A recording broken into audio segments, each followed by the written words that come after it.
to watch a live stream, it starts there, courtesy of Kiki McMissalot, who is helping out today. Who does that refer to? The Browns game? The Browns game. The Chargers game. I call it a Chargers game. I don't know if I told you this in the group chat. There were a lot of Chargers fans downtown yesterday. Yeah, you did say that. Well, and I think it's because it's cheaper to go to a game in Cleveland than it is in L.A. It is literally cheaper to fly to Cleveland, buy a ticket, stay in a hotel to see the Chargers than to go to a hometown Chargers game. I think you're 100% correct. I mean, if you want good seats, for sure. Those seats at SoFi Stadium are insane. What a crazy game yesterday. But it was a nice relief to be on the other side of a Brownsing. Right. Well, yeah. Terry the Goat got it right. She picked Chargers over the Browns. And that was part of her best week so far. Still waiting on Monday night. There's a Raiders-Chiefs tonight. There's a questionable call that the Chargers made to go for it on 4th and 1. They didn't get it. And I was like, oh, no. And then I was like, wait a second. The Browns are going to? No, that's not going to happen. And the Browns got in field goal range, and they tried to kick a field goal, and it went wide right. Yeah. Well, I checked in towards the end, and they were up by a couple of points. I was like, that's too close for them to. That's too close, and there's still too much time left in the game for them to be able to hang on. And they didn't. Being outside of it, it really is insane the things that happen to that team. That team happens to, they do it themselves. It's weird. It's like they don't want to win. It's strange. But now that you're a Chargers fan, I imagine the air smells sweeter. Food tastes different. You're just every person you pass on the street, there's a light in their eyes.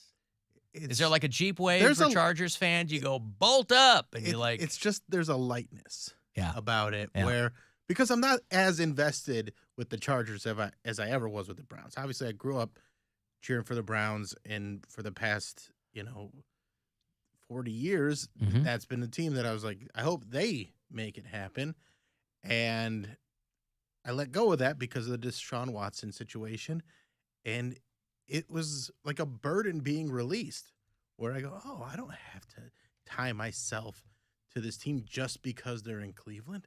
I don't have to just say that I'm die hard for them, that I'm going to root for them no matter what. And it's been freeing. It's like when you go to therapy and it actually starts to work. It would be exciting to pick another team to root for.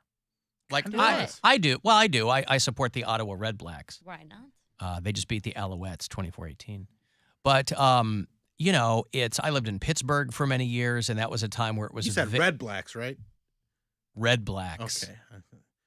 Kind of sound like. I lived in Pittsburgh when it was it was a time it was very easy to be a Steeler fan. These days, not so much. And before I was there, not so much. In the Tommy Maddox, Charlie Batch days, not so much. But it was very easy. And Steeler fans have these long periods where they kind of have a false sense of security, where they feel that being a superior football team is somehow owed to them. And, of course, it's not. I believe LeBron James, a great athlete, once said, nothing is given, everything is earned. That guy, you might not have heard, is just a kid from Akron. Yeah, so it's been nice. But to throw a dart at a board and pick a team and say, that's my team, that would be fun. And you can do that. You can do that. You can do that. I'm not going to do that. But I'm telling people that are listening, you can do that. It's not too late. I am a Bears fan through thin and thin. But you're also not someone that sits and watches all the games. I watch enough of them. You watch some. I watched the Bears play. They won yesterday, right? Yeah. No, they did not. Oh, they did not. Okay. Nope. Vikings? Huh? That was another last second? That was another last second. Yeah. Yes. Yep. Yeah, NFL's crazy. 29-22 over the Chicago Bears. That's right. But if you are a Browns fan and you were on the fence about cheering for them this year because of the Deshaun Watson signing or trade, it's not too late. You can have peace in your life. Dude, I'll tell you this much. It's not going to feel great when he comes out there. If they start winning, you're not going to feel awesome cheering for a guy that has done the things that he's done. Well, some people will. Some people will. Enough people will. There's a lot of people that can separate it. December 4th, he comes back. I love that Nick Chubb has been having a great season. That makes me very happy. And again, I don't want the Browns to lose, except when they play the Chargers, because that's my team now. But I don't want to cheer for that team because it just feels gross. Well, I feel like didn't pick a second team. I just haven't cared about football this year. And when you say freeing, it's like, wow, I don't have anything where I'm like, I gotta be here by 1 p.m. and gotta get early to get a good spot and do this and do that. Just kind of like, you guys corn mazed yesterday, right? Yeah, we did pumpkin patch all day pumpkin yesterday. patch, yeah. But then you had to be there by a certain time. Pumpkin patch in 2 weeks? No, that's the only one I've done. I thought you did one last week with all the family. No, that was this week. Oh, that was this week. This was just yesterday. Okay, so you were planning it for this week. Yes. All right. Oh, this was the whole clan picking out pumpkins? Well, we didn't even do that part. It's Mapleside, so they have like a lot of activities for kids. There's a giant playground and they have bouncy, I don't even know, they're just like a big, like almost like a bouncy trampoline kind Burlap sack slide and the whole thing. Burlap sack slide and hay rides and all kinds of stuff. So we did that all day yesterday.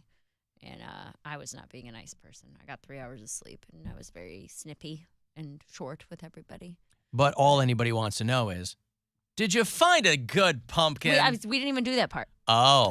Why did you not hear me say that? Well, no, I guess I didn't. Why go out there and not do that? Because it was Cedar Point style lines at this place. We waited over an hour for the hayride. It was like an hour and 15 minutes to get on the hayride. Yeah, but you went out to Mapleside Farms. Like, that's the Cedar Point of that thing. Right. But we've gone, this is the third year in a row, and it's never been like this.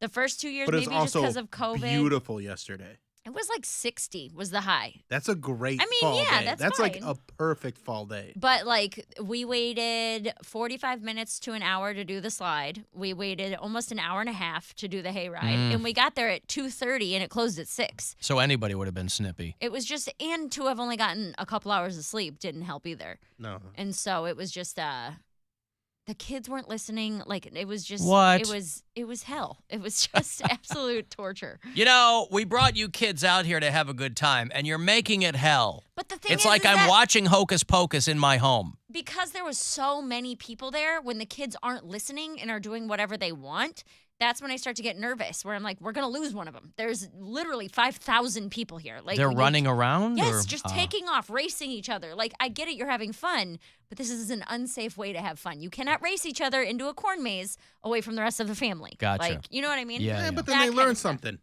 Well, get stolen? No, you learn how to eat. You learn not to run away from your parents. That's right. You learn how to eat raw corn. It's cone. It's cone. But yeah. So a lot of fun to be had out there. No. And it's a haul, maybe not from Berea. It's a haul to get out there. It was still like 30 minutes, like 25 minutes from Berea. Yeah. And then we had to drive Brian's daughter back to her mom's in Avon Lake, which was like 48 minutes, and then another 35 minutes home. So it was just a very, very all on long like day. No sleep. The no sleep thing, that's one thing I do not. Monster when I don't get to sleep. And I know that. Brian and I have gotten into a fight. He called me rude, and I lost my mind. He's like, "You've been rude all day." And I was like, "Oh, am I rude?" And I was so tired that I couldn't even rationally think. I sent him a big, long apology text today because I was like, dude, I was not in the mood yesterday. It didn't go well, and I'm very sorry, but... I was reading about a Garth Brooks concert that was happening in the Ozarks in Missouri. I heard about this. And people were in line in traffic for 2.5 hours and I heard couldn't it was get to longer the than show. that. Yeah, some were. I mean, that might have been the short end of it. 6 or 7 hours. Yeah, so now they got to figure out, like, they have to refund thousands of people their tickets. Because there was a shuttle from a satellite parking lot to the venue, and it was taking them hours just to get picked up there. Sure. Because they weren't ready for the volume of people that were going to be there. There's no reason we should have to sit in traffic for 2 hours to wait to see Garth Brooks. I'm pretty excited to be here for the concert. Nope, in future you guys come to Garth Brooks, I'd leave about 12. Mm-hmm. We're stuck in the Ozarks forever.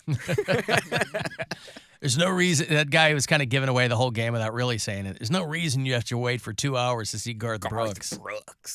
Yeah. Who would you risk that traffic for? No one. Is there an Nobody. act? I have been in that. I'm sure we all have at one time or another. Missed a show because you were in Blossom traffic. You know, we had a couple of friends in from Pittsburgh over the weekend. A buddy of mine that I came up with in radio, but I haven't seen him in a long time. And he's like a big VP for another radio company in Pittsburgh. And so we were kind of catching up. And we were talking about Blossom. And he goes, man, you guys don't know how good you got to a Blossom.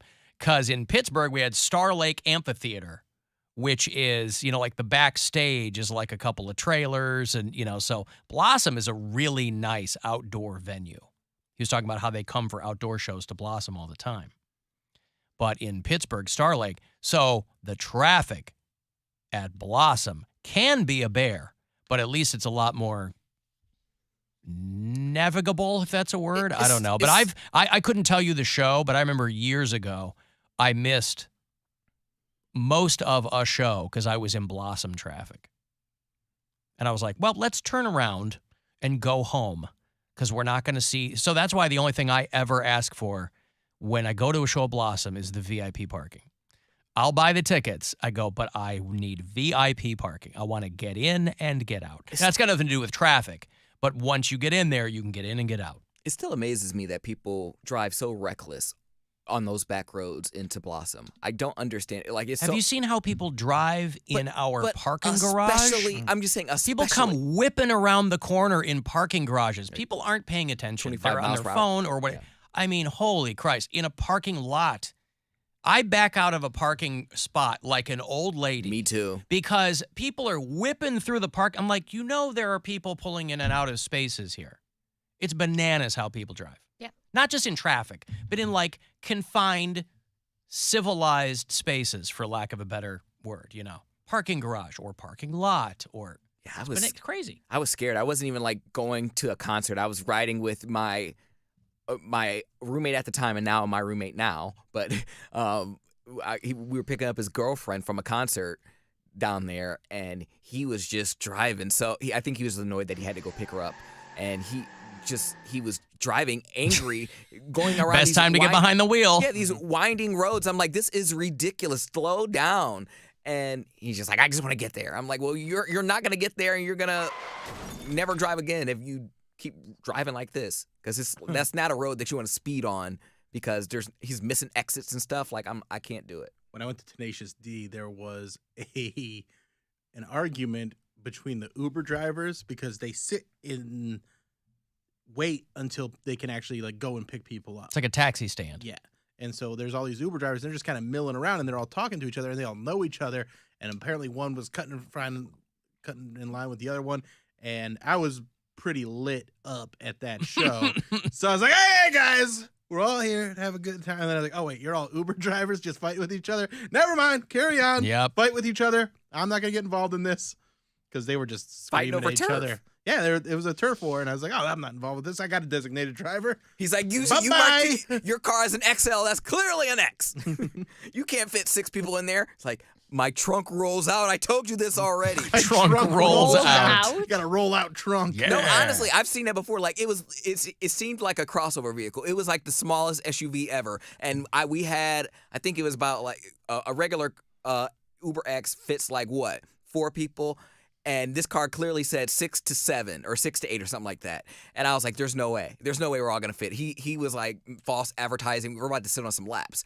And so we get in there. He's like, wait. He's like, don't get in the back seats. Hold on a second. And he pushes the back seats forward. And then he crawls over those and then pulls out the trunk. He puts you in the cargo area. And there's 3 more seats. I was like, no way. Now, it was cramped. But third row seating. Yeah. But I was like, we were literally sitting in his trunk, and it was like the seats just had their seat belts and everything. I'm like, this is something. I was like, I just want to see the people like looking at this car from the outside because, you know, the tires pressures are like, the tires all go up. Everyone hops out. It's like a little clown car. Well, it's a blood sport out there with the rideshare services. I was like, wow, how nifty is that? I mean, you see cabbies. We've all seen cabbies in bigger cities yelling at each other. Now civilians do that when they're Ubering and lifting and whatever. Dude, the Ubers in Boston were terrible. I took like 5 or 6 over the course of me being there. Not a single one made it the entire route without missing a turn.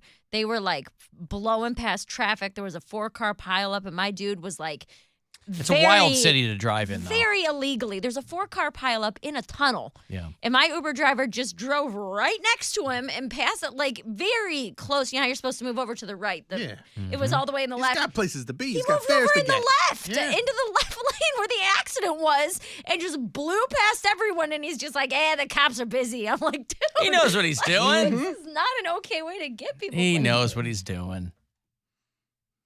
That's fine. The short time that I did like bartend, I thought it was so much easier for me to just order Ubers for people than call cabs. Like, I don't know if there's any cab services available in Cleveland anymore, but there's cabs. There was a guy that came in. He's like, "Can you call me a ride home?" I'm like, "Call you a ride home?" He's like, "Yeah, like just Google and just order me a taxi." I'm like, "There," and I think I did, but I don't think it came. Like, I was like, I gave them the address or whatever, and they're like, "All right, we'll be here in an hour and a half." I'm like, "All right." So I'm waiting. I'm like, dude, this cab is not coming. You had to babysit the dude at the bar? I got him a cab home. Like, he gave me the money. He gave me the money in hand. And then I was like, "Do you know what an app is?" He's like, "I don't have a smartphone." I was like, "What type of phone do you have?" He pulls out like a flip. I'm like, bro. Like, you call the yellow cab number. He should have had the yellow cab saved. He did. He knew the number, but like they just didn't come. I'm like, you must know this guy. There's one cab or 2 cabs, and if they're busy, then you're not going to get them. Yeah, I was like, I imagine that you guys know this dude Kip. He calls all the time. He's the only guy ordering your service. You should give him like first come, first priority. Yeah, be a very important priority. Kip. He's a KIP. By the way, there's if you have the new iPhone, the 14, they have something on it called crash detection. And I was reading a story a couple days ago about this dude and a bunch of his friends in the car who lost control, hit a tree, and they all died. But his crash detection on his phone went off, and so that's how they knew how to find him. But they're finding out that this crash detection also, because it calls 911 automatically, they're finding it going off on roller coasters. You're not supposed to have your phone on a roller coaster So anyways. What do you do with your phone? Well, not everybody puts it in a your locker. pants. Or they're You're supposed to taking put it in everybody's the little taking. cubby. You're supposed to, but people are taking pictures of themselves, or they put it in their pocket, That's or their fault. In the boobs. I don't put my phone in a locker when I'm at Cedar Point. I put it in my pocket. You want it like Not hit coming out of the pocket. But no, because the bar might come down. If you like lift up out of your seat a little bit, it can hit the bar and crack the screen. You can. There's a number of reasons why you're not supposed to have your phone. I guess theoretically that could happen, but I've never had an issue with it. But it's dialing 911 when people are on roller coasters. So I just think of the 911 person like 911, and you just hear screaming, but it's roller coaster screaming the whole time. It's a lot of people screaming. You like panic fart, you get that 911 call. Your iPhone will display an alert and call emergency services if you don't turn off the alert in 20 seconds. And when it calls law enforcement, I guess it plays like an audio message. This person has been in a crash. But they got 911 outside Cincinnati was getting numerous calls from people at Kings Island. It was calling 911. Saying, and the automatic message saying this, the owner of this phone was in a severe car crash, except they were all on roller coasters. But this is how they find out where the bugs are, right? I mean, they don't know, what does Poundcake say? You're going to have to have roller coaster mode. That's right. You got airplane mode, you got roller. Until you know it. You don't know what you don't know until you know it. Oop. He's right. Well, I know you could put your phone in the little box that they have it in, so you don't have to worry about it. You could do that too, Shouldn't yes. Phones get dropped. But phones get beat up. But again, in people's defense, doesn't that cost money? No. The lockers? Not the lockers, the box on the other side They of the always, track. at every single ride, especially at Cedar Point, You go there's put a your little stuff in the box. box, and then you get it on the way out. Because I people see. bring their purses. You're not supposed to bring that. It's not like And you have to hope people don't steal your phone? It's no like one's kind of going a to. social contract. We're like, don't take stuff. That's You know on how the- well those are going. It's a honestly, I've lockbox. never had a problem. Like, no, everyone who has stuff in that box is on the ride, and they close it There's like until that cart comes 3 back. or 4 Bins. boxes, and so they'll open up box number 1, and then the blue car will put all their stuff in box number 1. Then they'll close box number 1. They'll open Oh, and I guess 2 it's confined to in the red. exit ramp of the ride. Yes, I yes, see. yes. I'm going to break. I'll have tickets for you if you want to go see AFI, Davey Havoc and the Boys, with Drab Majesty. That's a great name. November 5, they're going to play the Agora So if you want to get to that show, if you're an AFI fan, I'll hook you up after the break. 35192 to send a text for anything else, and we'll be back. This is the Alan Cox Show.